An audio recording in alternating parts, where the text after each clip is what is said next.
the President of the United States of America, Ronald Reagan. I don't want any of you young people to suffer what some of your parents are experiencing.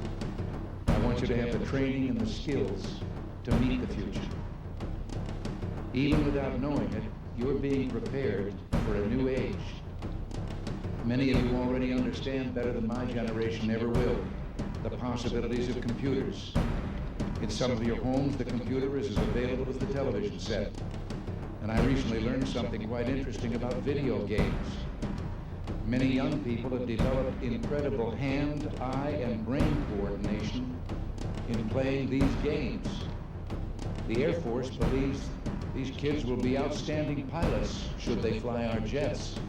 The computerized radar screen in the cockpit is not unlike the computerized video screen. Watch a 12-year-old take evasive action and score multiple hits while playing Space Invaders, and you will appreciate the skills of tomorrow's pilot. Now, don't get me wrong, I don't want the youth of this country to run home and tell their parents that the President of the United States says it's all right for them to go ahead and play video games all the time. What I am saying is that right now you're being prepared for tomorrow in many ways, and in ways that many of us who are older cannot fully comprehend.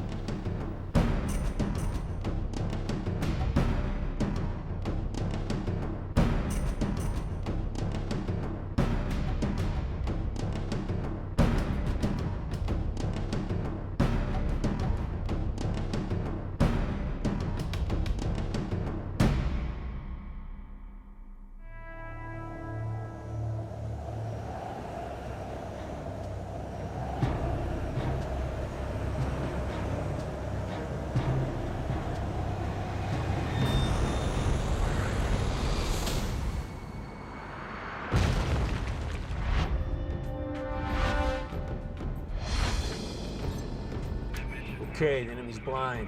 That's the last of the Rooster elements forward of Objective Tiger. Back door is open and we're coming through. Sir, UGVs just now completing route clearance of IEDs picked up by UAV scans.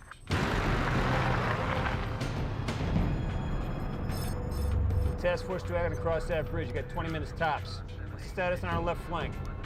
Sir, enemy forces are arrayed strongly in this area. The feint seems to be working. We are engaging out of contact in this area here.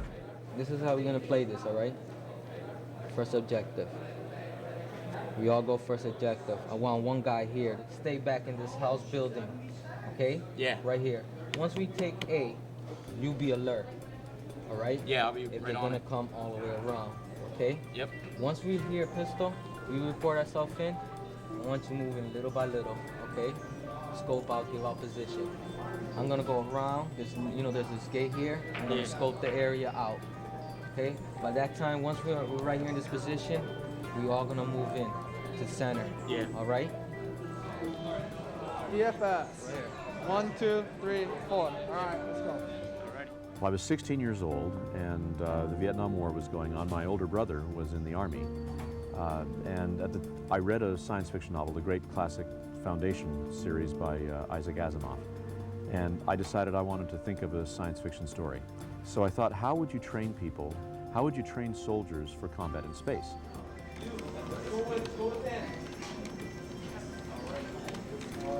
So I invented the idea of the battle room, an enclosed space in which they could train in three-dimensional combat so they could learn to think the way that you have to think in a space that's not like Earth. West, start from south to there, west. This is in a future where aliens have come and devastated Earth on their first attack. We barely were able to defeat them. And we know that there's another war coming soon. And we are looking for the world's best commander to be the leader of our forces during that war. And in the search for that commander, we find that we have to train children for that role because their minds are still young enough that they can be shaped, transformed into what we need. And so the story is about the young boy who is the best candidate to become the commander to lead the forces of Earth in order to defend us. Now, of course, forces of Earth against aliens, it sounds like your standard sci-fi epic, but In fact, science fiction is only useful, I think, insofar as it's true of what we do today. It hits the ground, whatever it is. God forbid, I gotta buy beer. It's spinning. Tails. If you talk to military people, who has the real vision of military simulation? Orson Scott Card wrote a book back in 1986 called Ender's Game. You ever read that? Ever read that book? Of course you read that book. Is it in Greek too? No, read it in English. I've heard a lot of people in the military talk about that book. They have this weird fascination with it. And I kind of wonder if that's sort of the goal. I see Ender's Game, which is about children who think they're playing a video game, but are actually, waging a war at a distance in another galaxy. And the reason why they pick the children, of course, is because they don't have moral scruples yet. That's the one sort of difference between children and adults. They kill with impunity when given the opportunity. Ender's Game is a cautionary tale, and I think it should be read as such. This book has actually become a kind of cult influence within military culture itself. So while, Card is talking about a total kind of science fiction fantasy of what warfare is, many people within the military have taken up this book as a vision of where it should go. A writer can't control what people do with this story. They're doing what they were doing anyway, and they loved Ender's Game. And so they will find things in Ender's Game to use in what they were already doing. And that's fine with me. I mean, the America's Armies project is a good idea. Here it is a 6-year-old boy defeats an alien race, okay, and he doesn't even know it until they say, oh my gosh, you've won the war. And he says, what? I thought I was playing on a simulator. The winner of this match goes into Final Four. Loser, tournament's over, all right? Came prepared with our own shirts. We made these instead of getting the freebies. We're ready, man. We're ready to go. We're gonna do this, right? Yeah, we're gonna do it, baby. That's right.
Semifinals, baby.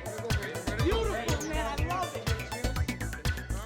America's Army is a multiplayer online game that was made available on the U.S. Army's recruitment site on July 4th, 2002. It had been developed by the Army. I think it cost something like $7 million to develop, and they'd started developing it during the Clinton administration as a way to kind of enhance recruitment efforts. It's a game in which you can play an American soldier, and you go through kind of basic training, and then you start going on missions.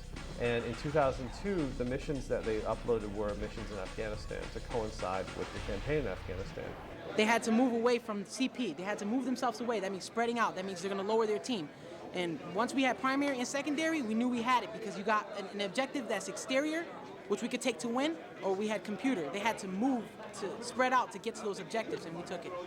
This lucky guy here, we're all dead. It was 1 versus 3, and we won it. He shot a 203 by the vent, thinking to get one guy, and somehow he got both. Chucked an aid. When you go online, you can play versus other people. The other people to you appear to be the enemy, but then on their end, it switches, and you appear to be the enemy. So you always end up playing the American Army, no matter what side you're on. In other words, you're always on the right side when you play America's Army. Instead of trying to kill the people, our object was to take the objectives. Our main objective was prime objective, and then work our way out to second and to exterior. And the plan worked out beautiful. Even though, it's disturbing to watch children being manipulated this way, that's what childhood is all about. So if you want the sharp reflexes of children and the quick thinking and the fresh thinking, the fact that they're not locked into lifelong habits, then the price you pay is that they'll be destroyed if they realize the real consequences of their actions. So you shield them from that. You tell them it's a game. You make sure that they think that they're only playing, that no one is actually dying, that it's a video game. And then they are able to go ahead and be reckless. They want to win, they want to prevail, and so they husband their forces, but they have no conscience. We get the Hummer. Hey guys, I heard we win the Hummer if we win it all. I'm in high school right now, so your name's put on a recruited list, and like the recruiters call you. I had the Marines call me, and the Army, and the Navy. And the Marine recruiter that came, like most recruiters, they might lie to you and say some stuff you won't get just to get you to join, but my guy told me straight up, boot camp sucks. Nothing else is nice, you know? And he's like, yeah, just come check it out. Well, I'll take you down and let you see what everything's like. And he took me around and he showed me Army life. And I didn't think it was that bad. And then I was already playing this game before it. And I started talking to him about it. Then whenever he got copies of it, because he's a recruiter, he started having me go to people's houses with him as he was recruiting them and showing them how to play. And people started getting hooked on it, liking the game. And that was back in 1.0. Now it's 2.0, and it's awesome. I think one is 3-year contract with right, and what was the other one? 4 years, right. I think he wants to do the longer one. The longer one, 6 years. Yeah, he wants to do the longer 6-year one. Special Forces as contract. long as 6 years, right, exactly. I'm the company commander for the company which recruits out of the entire Manhattan Island. Responsible for 6 stations to include the world's most famous recruiting station, which is Times Square. The purpose here today is a community event aimed at helping the gaming community. Just like Pepsi Corporation is sponsoring a football game, same way. So as you can see, that's exactly what we're doing. You know, promoting brand awareness, giving back to the community, you know, helping the gaming industry, you know, get ideas, and getting our youth interested in games that promote values.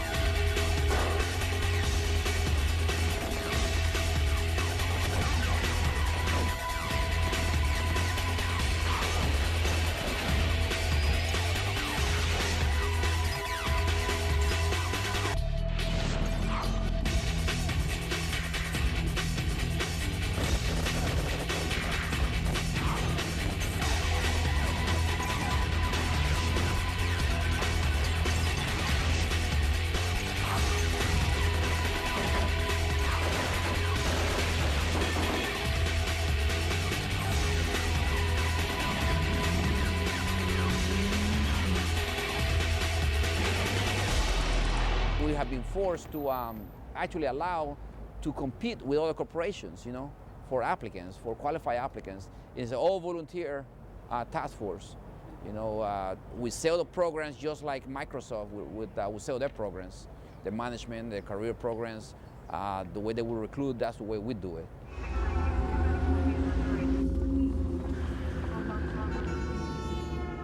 There he is right there. Got him. Come here. It crashed again. Reboot with F8 into safe mode.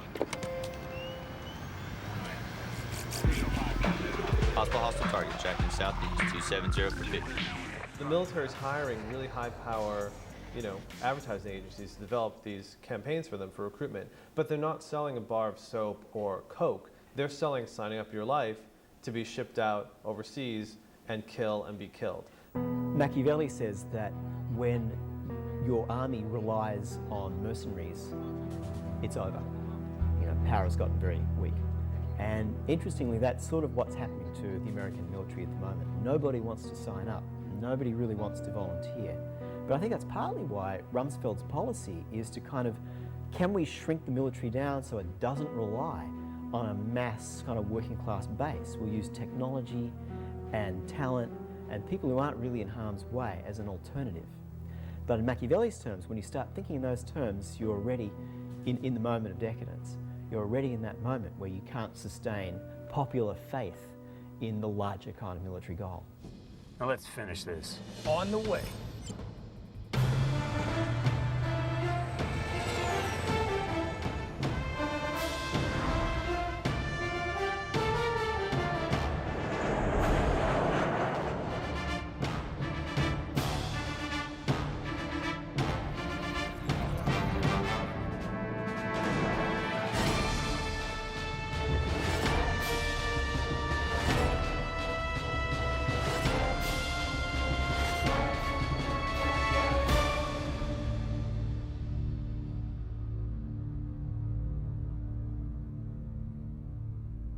here at the Shriners Auditorium,